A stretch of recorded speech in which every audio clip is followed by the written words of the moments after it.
ஆனால் நிறைய பேருக்கு இது ஆச்சரியத்தையும் கொடுக்கும். உண்மையாவே இதை கலக்குறாங்களா? ஒரு விஷயத்த மறுபடியும் வேற பொருட்களை கொண்டு நாள் பட அது நல்லா இருக்கணும் அப்படிங்கிறதுக்காக பாடம் பண்ணப்பட்டது போல லெட் குரோமேட் அப்படின்னு சொல்லக்கூடிய உடல் ஜீரணிக்க முடியுமான்னு பாத்தீங்கன்னா அதிகப்படியான அளவு. வணக்கம். இன்னைக்கு நம்ம ஆச்சரியம் கூட்டக்கூடிய இல்லைன்னா நம்ம வியக்கத்தக்க சில கலப்படங்களை பத்தி பார்க்க போறோம். ஒருவேளை இந்த கலப்படங்கள் நிறைய பேருக்கு ஆச்சரியம் கொடுக்காம இருக்கலாம். எல்லாருமே நிறைய பேருக்கு இதை தெரிஞ்சிருக்கலாம். இந்த இதில் இப்படிதான் கலப்படம் நடக்குதுன்றது எங்களுக்கு தெரியாதா அப்படின்னு கேட்குறவங்களும் கூட நிறைய பேர் இருக்கலாம். ஆனால் நிறைய பேருக்கு இது ஆச்சரியத்தையும் கொடுக்கும். அப்படியா, உண்மையாவே இதை கலக்குறாங்களா அப்படின்னு சில விஷயங்கள் உங்களுக்கு தோணலாம். இந்த காணொலியை கேட்டுட்டு உங்களுக்கும் சில விஷயங்கள் தெரிஞ்சிருக்கும். இதை கலக்குறாங்க அப்படின்னு உங்களுக்கும் தோணியிருக்கலாம். அதை பற்றியும் நீங்கள் கீழே கருத்து பெட்டியில் பதிவு செய்யுங்க. நாங்களும் தெரிஞ்சுக்கிறோம், எல்லாருமே தெரிஞ்சுப்பாங்க. முதல் விஷயம், பால் சார்ந்த பொருட்கள். பால் சார்ந்த பொருட்களில் எந்த மாதிரி கலப்படங்கள் நடக்குது, இது அடல்ட்ரேஷன் அப்படின்னு சொல்லுவாங்க. ஒரு விஷயத்த மறுபடியும் வேற பொருட்களை கொண்டு அதை மாற்றிக்கிட்டே இருக்கும்போது அதோட தன்மையும் மாறிக்கிட்டே போகும். அதை அடல்ட்ரேஷன்னு சொல்லுவாங்க. இந்த கலப்படம் எப்படி நடக்குதுன்னு பார்த்தீங்கன்னா, பால் நுரைக்கிறதுக்காக சில பொருட்கள், வேதிப்பொருட்கள், பாலோட வெள்ளைன்னு வரணுன்ற நிறத்திற்காக சில வேதிப்பொருட்கள், அது மட்டும் இல்லாமல் அது திக்னஸ்க்காக அதோட அடர்த்தி அதிகமாக இருக்கணும் அப்படிங்கிறதுக்காக சார்ஜ் போன்ற பொருட்கள், இந்த மாதிரி நிறைய பொருட்களை கலந்து பால் மாதிரியே இருக்கக்கூடிய செயற்கை பால் அந்த மாதிரி சிந்தட்டிக் மில்க் அப்படின்னு சொல்லக்கூடிய செயற்கை பால், இது எல்லாத்தையும் கலந்து ஒரு பாலை நமக்கு நிறைய இடங்கள்ல கொடுத்துட்டு இருக்காங்க. பால் சார்ந்த பொருட்கள்ல இந்த மாதிரி நிறைய கலப்படங்கள் நடந்துட்டு இருக்கு. பழங்கள் மற்றும் காய்கறிகளில் கூட கலப்படங்கள் நடக்குதா அப்படின்னு கேட்டால், கலப்படங்களுக்காக இங்கே நம்ம பேச வரல. அதில் என்ன மாதிரி அடல்ட்ரேஷன் நடக்குதுன்னு பார்த்தீங்கன்னா, அதை பழுக்க வைக்கிறதுக்காக, அது கெட்டு போகாமல் இருக்கணுங்கிறதுக்காக, நாள் பட அது நல்லா இருக்கணும் அப்படிங்கிறதுக்காக அதில் நிறையா ரசாயன பொருட்களை போட்டு தான் அதை செய்கிறாங்க. பழுக்க வைக்கணுங்கிறதுக்காக ரைப்பனிங் ஏஜென்ட்ஸ், அதை பழுக்க வைக்கிறதுக்கான ஒரு வேதிப்பொருட்களை பயன்படுத்துகிறாங்க. கால்சியம் கார்பைடு அப்படிங்கிற வேதிப்பொருளை அதை பழுக்க வைக்கிறதுக்காக பயன்படுத்துகிறாங்க. அது மட்டும் இல்லாமல் மேலும் அதை ரொம்ப நாள் தாங்கணும் அப்படிங்கிறதுக்காக சில வேதிப்பொருட்களில் தான் முக்கி எடுத்து அதை வெளியே வைப்பாங்க. அப்போ அது ரொம்ப நாளைக்கு அது கெட்டு போகாது. அது பாடம் பண்ணப்பட்டது போல் அது மாறி இருக்கும். அந்த மாதிரி சில பொருட்களை பயன்படுத்தி அதை பாதுகாத்துட்டு இருக்காங்க. அடுத்தது பார்த்தீங்கன்னா, பருப்பு வகைகள், பயிர் வகைகள், இது எல்லாத்துலேயுமே எல்லாருக்குமே தெரிஞ்சது தான். நிறையா கல் மாதிரி இருக்கிற விஷயங்கள், அது மாதிரி உமி மாதிரி இருக்கிற விஷயங்கள், நிறைய பொருட்கள் இந்த மாதிரி கலந்து இது பண்ணுறாங்க. ஸோ அப்படி அந்த மாதிரி கலக்கும்போது என்ன ஆகுது, வெயிட் அதிகமாக காட்டும். அப்போ அவங்களுக்கு அது ஒரு பெனிஃபிட்டாக அவங்க நினைக்கிறாங்க. இந்த மாதிரி கலப்படங்கள் எல்லாமே அதுலேயும் தொடர்ந்து நடந்துட்டு இருக்குது. அது மட்டும் இல்லாமல் சர்க்கரை, அதுக்கப்புறம் உப்பு, இந்த மாதிரி விஷயங்கள்லையும் பவுடர் பண்ணப்பட்ட வெள்ளை கல் இருக்கு இல்லைங்களா, அந்த மாதிரி கல் எல்லாத்தையுமே பயன்படுத்தி உப்புகளில் கலக்குறாங்க. எலும்பு தூளை வெள்ளை சர்க்கரையில் கலக்குறாங்கங்கிறது நிறைய பேருக்கு தெரியும். இந்த மாதிரி நிறைய விஷயங்கள் சர்க்கரையிலையும் கலந்துட்டு இருக்குது, நம்மளுடைய உப்புலையும் கலந்துருக்கு. எண்ணெய் வகைகள்லையும் க்ரூட் ஆயில்னு சொல்லக்கூடிய எண்ணெய் வகைகளை கூட நம்மளுடைய சாதா எண்ணெய்களில் கலந்துட்டு இருக்காங்க. அது மட்டும் இல்லாமல் தரம் குன்றிய பாம் ஆயில், அந்த உண்மையான பாம் ஆயிலுங்கிறது ரொம்ப நல்ல தரமுள்ள ஒரு பாம் ஆயில்.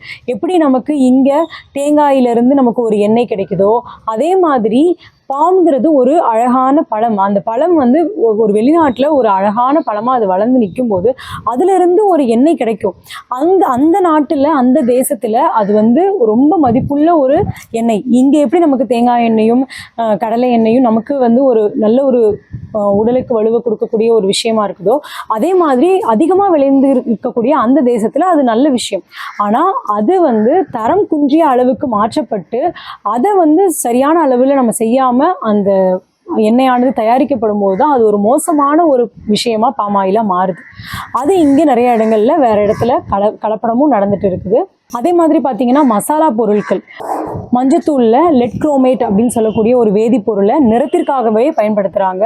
இதே மாதிரி மிளகாய்த்தூள்லையும் நிறையா செங்கல் பொடியிலிருந்து நிறைய வேதிப்பொருட்கள், நிறமூட்டிகள், இந்த மாதிரி வேதிப்பொருட்களை பயன்படுத்தியே நிறமூட்டிகள் பயன்படுத்துகிறாங்க. அது மட்டும் இல்லாமல் இந்த மாதிரி மசாலா பொருட்கள் எல்லாத்தையுமே சில பதப்படுத்திகள் போட்டாங்கன்னா, ப்ரிசர்வேட்டிவ்ஸ் போட்டாங்கன்னா தாராளமாக அது வந்து ஒரு வருஷம் கூட ஒன்றுமே ஆகாது. அந்த மாதிரி விஷயங்கள் எல்லாமும் கூட இதில் கலந்துருக்காங்க. அப்போ அது கலக்கும்போது என்ன ஆகுது, அவங்க எவ்வளோ வருஷம் அதை எத்தனை வருஷம் ஆனாலும் கூட அது ஒன்றுமே ஆகாத மாதிரி அப்படியே இருக்குது. அப்போ அதை எளிமையாக அவங்களால விற்பனையும் செய்ய முடியுது. இந்த விஷயங்கள்லாம் அதில் கலந்துருக்கா அப்படிங்கிறத நம்ம வந்து கொஞ்சம் யோசிச்சு பார்க்க வேண்டியது இருக்குது. இப்படி தான் வந்து ஒவ்வொரு விஷயத்துலையும் கலப்படங்கள் வந்து தொடர்ந்து நடந்துக்கிட்டே இருக்குது. இனிப்பு வகைகள் அந்த மாதிரி விஷயங்கள் எல்லாம் பார்த்திங்கன்னா கண்டிப்பாக ஒரு பதப்படுத்தி இல்லாமல் அவங்களால அதை செய்ய முடியறதில்ல. பதப்படுத்திகள் போட்டால் தான் அது வந்து ரொம்ப நாளைக்கு அது நல்லா இருக்குது அப்படிங்கிறதுக்காக பதப்படுத்திகளை கலக்கிறாங்க.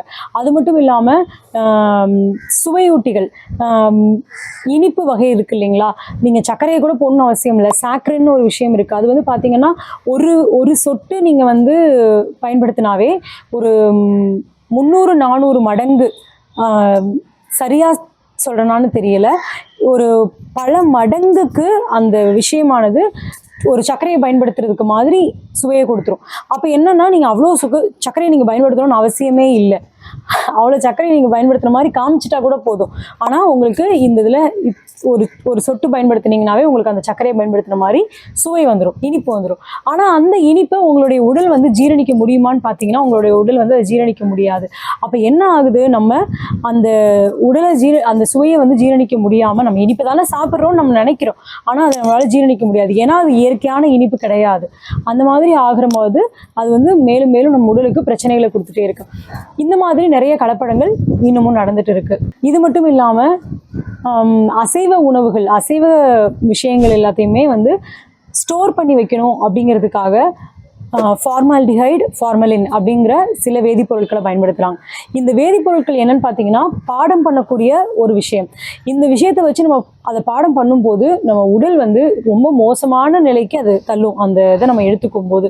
அது மட்டும் இல்லாமல் கெட்டுப்போன சில இறைச்சிகளை கூட நீங்கள் மறுபடியும் ஒரு ஸ்ட்ராங்கான வினிகரில் வந்து போட்டு எடுத்தீங்க அப்படின்னா அது மறுபடியும் பழையது போலவே ஒன்றுமே ஆகாமல் அப்படியே நல்லா விரைச்சிட்டு நல்லா ஒரு புதுசாக இருக்கிற மாதிரி ஒரு தோற்றத்தை காமிச்சிடும்.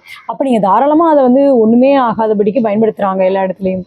இது எல்லாமே வந்து கலப்படத்துக்குள்ளே தான் வருது.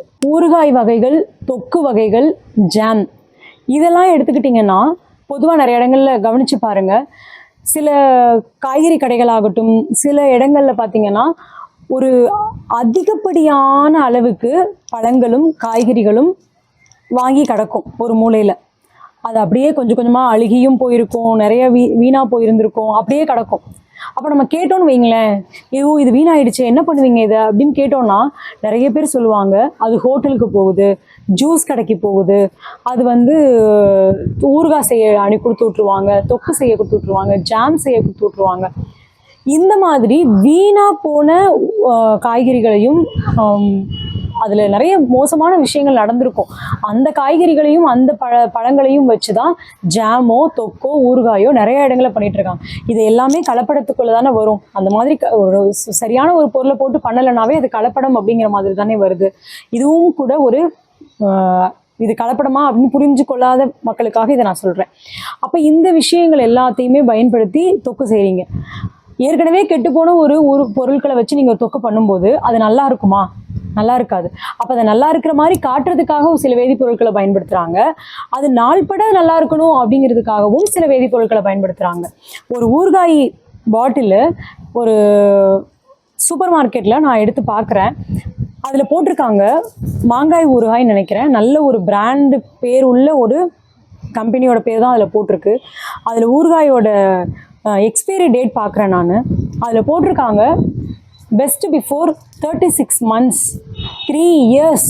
அப்போ 3 வருஷத்துக்கு நீங்கள் அந்த ஊறுகாயை பயன்படுத்திக்க முடியும்னா அதுவும் ஒரு பிளாஸ்டிக் பாட்டிலில் அடைச்சி வச்சிருக்கிற ஊறுகாய். நம்ம எவ்வளோதான் நான் யோசிச்சு பார்த்தாலும் நானும் வந்து நானே யோசிச்சு பார்க்குறேன். நம்ம பாட்டி காலத்தில் அம்மாச்சி காலங்கள்லாம் வந்து இந்த மாதிரி தான் ஊறுகாய் போட்டு வச்சுருந்துருப்பாங்களோ, ரொம்ப வருஷத்துக்கு நிறைய உப்பு போட்டிருந்தா, நிறைய புளி போட்டிருந்தா ஒருவேளை அது கெட்டு போகாமல் இருக்குமோ. இல்லை, அப்போல்லாம் என்ன பண்ணியிருந்தாங்கன்னா ஜாடிகளில் போட்டு வைப்பாங்க. வெயில் காலங்களில் கொண்டு போய் அதை வந்து வெயிலில் காட்டுவாங்க, வெயிலில் வச்சுருப்பாங்க. அந்த ஊறுகாய்களை ஒரு வருஷத்துக்குள்ளே தீர்த்துடுவாங்க. மறுபடியும் புதுசாக தான் ஊறுகாய்கள் போடுவாங்க. எப்படி இது இத்தனை வருஷத்துக்கு நல்லாயிருக்கும்? 3 வருஷத்துக்கு இந்த ஊறுகாவும் தொக்கும் எப்படி நல்லாயிருக்கும்? அவ்வளோ ப்ரிசர்வேட்டிவ்ஸ் அதில் அள்ளி கொட்ட போய் தானே அந்த மாதிரி ஆயிருக்குது. நிறமூட்டிகள் அதில் அப்படியே அந்த நிறம் வந்து வர்றதுக்காக அதில் பயன்படுத்தி இருக்கிற அந்த நிறம் வந்து உங்களோட உடலில் இருக்கிற எந்த ஒரு என்சைமாலையும் அதை செரிக்க முடியாது. அந்த மாதிரி அளவுக்கு நிறமூட்டிகள் அதில் கலந்துருக்குது.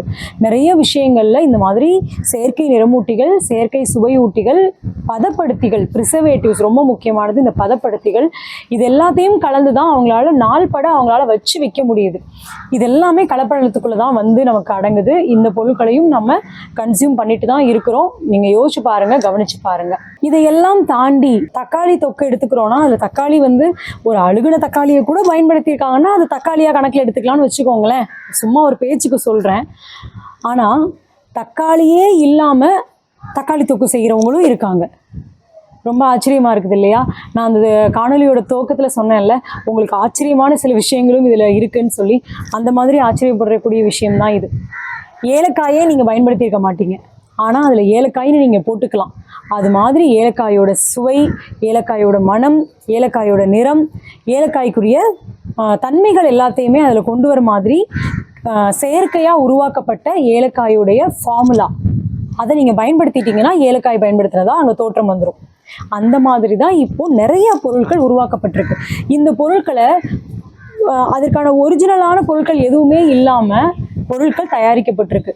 இதை கலப்படம்னு சொல்கிறதா இல்லை அதை உண்மையான பொருள் இல்லைன்னு சொல்கிறதான்ற கேள்விக்கு எனக்கு இன்ன வரைக்கும் பதில் தெரியவே இல்லை. நானும் யோசித்து பார்த்துட்டே தான் இருக்கேன்.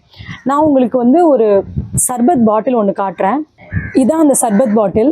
நிறைய கடைகளில் நீங்கள் பார்த்துருப்பீங்க. பொதுவாகவே இந்த மாதிரி ஒரு நிறத்தில் ஒரு சர்பத் பாட்டில் வந்து இருக்கும். போனோடனே நல்ல இப்போ இருக்கிற வெயிலுக்கும் எல்லாரும் போய் சர்பத் குடிக்கிறோன்னு சொல்லி ஆசையாக எடுத்து ஒரு ஜூஸ் போட்டு கொடுக்குறாங்க. எல்லாருமே ஆசையாக குடிக்கிறோம். அப்படியே ஒரு புத்துணர்ச்சி வந்த மாதிரி உங்களுக்கு தோணிடுது. எல்லாருமே இது பண்ணுறோம். இது சர்பத் பாட்டில். ரொம்ப ஃபேமஸான ஒரு பிராண்ட் உள்ள சர்பத் பாட்டில் தான். நான் பேர் காட்ட முடியாது, ஆனால் நிறைய இடங்களில் நீங்கள் பார்த்துருப்பீங்க. இதில் இருக்க இன்க்ரீடியன்ஸை நான் வாசித்து காட்டுறேன். உங்களுக்கு க்ளோஸ்அப்லையும் வந்து இமேஜ் காட்டுறேன். சுகர், சர்க்கரை பயன்படுத்தியிருக்காங்க. வாட்டர், தண்ணி பயன்படுத்தியிருக்காங்க. Citric acid E330 contains permitted class 2 preservative. E211 contains permitted synthetic food color. E110, E122. And இதான் ரொம்ப முக்கியமான விஷயம். இதில் வந்து பேர் என்ன போட்டிருக்குதுன்னா சர்பத்து, அதாவது நன்னாரி சர்பத்துங்கிற மாதிரி போட்டிருக்கு. இதில் வந்து நமக்கு பயன்படுத்தக்கூடிய எல்லா பொருட்களும் சர்க்கரை வந்துருச்சு, தண்ணி வந்துருச்சு, ப்ரிசர்வேட்டிவ்க்கு பதப்படுத்தி வந்துருச்சு. சிட்ரிக் ஆசிட் ஏன் பயன்படுத்துனாங்கன்னு எனக்கு நிஜமாக தெரியல. கலர், இந்த நிறத்தை கொண்டு வரதுக்காக ஃபுட் கலர் போட்டுட்டாங்க. எல்லாமே வந்துருச்சு. நன்னாரி வந்திருக்கான்னு பார்த்தோன்னா அங்கே போட்டிருக்காங்க. And added flavours, natural sarsaparilla flavour, நன்னாரியோட ஃப்ளேவர் தான் அங்கே ஆட் பண்ணப்பட்டிருக்கு. எசன்ஸ் அப்படிங்கிற மாதிரி ஒரு ஃப்ளேவர். அந்த எசன்ஸுங்கிறது உண்மையாகவே நன்னாரியிலேருந்தே எக்ஸ்ட்ராக்ட் பண்ணப்பட்ட இதுவா அப்படின்னு கேட்டால் அதுவும் ரொம்ப ஒரு கேள்விக்குறியான ஒரு விஷயமா தான் இருக்கும். ஏன்னா ஒரு நன்னாரிங்கிறது நீங்கள் எத்தனை பேர் பார்த்துருக்கீங்கன்னு எனக்கு தெரியல. அது வந்து இலைகள் எல்லாமே வந்து நல்லா நீட்டாக வந்து பொன்னாங்கண்ணி இலைகள் மாதிரி நீட்டாக இருக்கும். நடுவில் வெள்ளையாக இருக்கும். அதை இழுத்து பார்த்தீங்கன்னா அடியில் அதோட வேர் வரும். நல்ல நீட்டமாக இருக்கும். நீங்கள் நாட்டு மருந்து கடைகளில் நன்னாரி வேர்னு கேட்டிங்கன்னா கிடைக்கும். அந்த நன்னாரி வேர்கள்லாம் இருக்குது இல்லைங்களா, அது ரொம்ப காஞ்ச நிலையில தான் நம்ம வந்து நாட்டு மருந்து கடைகளில் கிடைக்கும். நீங்கள் ஃப்ரெஷ்ஷாகவும் எடுத்து பயன்படுத்தலாம். அதை அந்த மாதிரி எடுத்தோம்னா அதில் இருந்து நம்ம ஒரு எசன்ஸை எடுக்கணும்னா சாதாரணப்பட்ட விஷயம் கிடையாது. சரிங்களா? அப்போ ஒருவேளை அந்த எசன்ஸை எடுத்திருந்தா கூட அதையும் ப்ரிசர்வ் பண்ணுறதுக்கு நம்ம எதாவது பண்ணி ஆகணும். அப்போ இந்த ஆடட் ஃப்ளேவர்ஸுங்கிறதுல என்ன இருக்குதுன்னு தெரியல. இப்போது இதை நம்ம வந்து நன்னாரி சர்பத்துன்னு சொல்கிறதா இல்லை கலர் தண்ணின்னு சொல்கிறதா? இதுதான் எனக்கு ஒரு பெரிய கேள்வி. இது வந்து சர்பத், இது வந்து கலப்பட பொருளா? இதில் வந்து ஒரு பொருளில் இன்னொன்று கலப்பட பண்ணியிருக்காங்களா, இல்லை இது பொருளே இல்லையா அப்படிங்கிறது, உணவு பொருளே இல்லையா அப்படிங்கிற கொஸ்டின் எனக்கு இருக்குது. இந்த கொஸ்டினுக்கு யாருக்காவது ஆன்சர் தெரிஞ்சதுன்னா தாராளமாக இதுக்கு பதில் சொல்லுங்கள். ஒருவேளை எங்களுக்கு இதோட புரிதல் வேறு மாதிரி இருக்கான்னு எங்களுக்கு தெரியல. ஆக நம்ம வந்து ஒரு ஆலுவேரா இல்லாமல், கத்தாழையே இல்லாமல் கத்தாழை ஜெல்லு தயாரிக்கப்படுது. எந்த ஒரு பொருளுமே இல்லாமல் அந்த பொருளையே உருவாக்கிடுறாங்க. அப்போது அவங்களால எளிமையாக விற்க முடியும். இப்போ ஏலக்காய் வந்து 3000 ரூபாய் 4000 ரூபாய்க்கு வித்துட்டு இருக்கும்போது நான் ஏலக்காய் பொடியை தான் பயன்படுத்துவேன்னு நான் நிற்கும்போது அந்த பொடியை நான் பயன்படுத்தினேன்னா எனக்கு என்ன ஆகும்? அதுக்கான விலை வரதான் செய்யும். ஆனால் ஏலக்காய் மாதிரி இருக்கக்கூடிய ஒரு பிஞ்சு ஸ்மெல்லை மட்டும் நான் கொடுத்துட்றேன் அப்படின்னு சொன்னால் என்ன ஆகும்? அவங்களால அதை எளிமையாக விற்பனை செய்ய முடியும் இல்லையா? அப்போ இதெல்லாத்தையுமே நம்ம புரிஞ்சுக்க வேண்டியது இருக்குது. இந்த இடத்துல ஏலக்காய் தான் இருக்குதா, இல்லை ஏலக்காய்க்கு பதிலாக ஏலக்காய் மாதிரி இருக்கக்கூடிய ஏதோ ஒன்று இருக்குதா, இந்த இடத்துல உண்மையாகவே நன்னாரி தான் இருக்குதா, இல்லை நன்னாரி மாதிரி இருக்கக்கூடிய ஏதோ ஒன்று இருக்குதா, இதை பற்றி தெளிவாக யோசிங்க. செயற்கையாக உருவாக்கப்படுற ஒரு பொருள் அதே போல இருக்க மாதிரி, அதே குணம் இருக்க மாதிரி, அதே மனம் இருக்க மாதிரி உருவாக்கப்பட்டுருச்சு. ஆனால் அது வந்து அதோட உயிர்த்தன்மையோட உருவாக்கப்படலை. அந்த பொருள் நிறைய கலப்படத்தோடு தான் இருக்குது. அது வந்து நம்மளுடைய உடலுக்கு நல்லதை செய்கிறது இல்லை அப்படிங்கிறத நம்மளாம் புரிஞ்சுக்கணும். அப்படிங்கிறதுக்கான ஒரு விழிப்புணர்வு பதிவு தான் இது. உங்களுக்கு தெரிஞ்ச கலப்படங்களை பற்றியும் காணொலியோட கருத்து பெட்டிகளில் கமெண்ட் செக்ஷனில் பதிவு செய்யுங்க. எல்லாருமே தெரிஞ்சுக்கலாம். இதை பற்றின ஒரு விழிப்புணர்வாக எல்லாருக்குமே இது போய் சேரட்டும். உங்களுடைய நண்பர்களுக்கும் இதை பற்றி பகிர்ந்து கொடுங்க. எல்லாருமே இதை பற்றி தெரிஞ்சுக்கட்டும். நன்றி.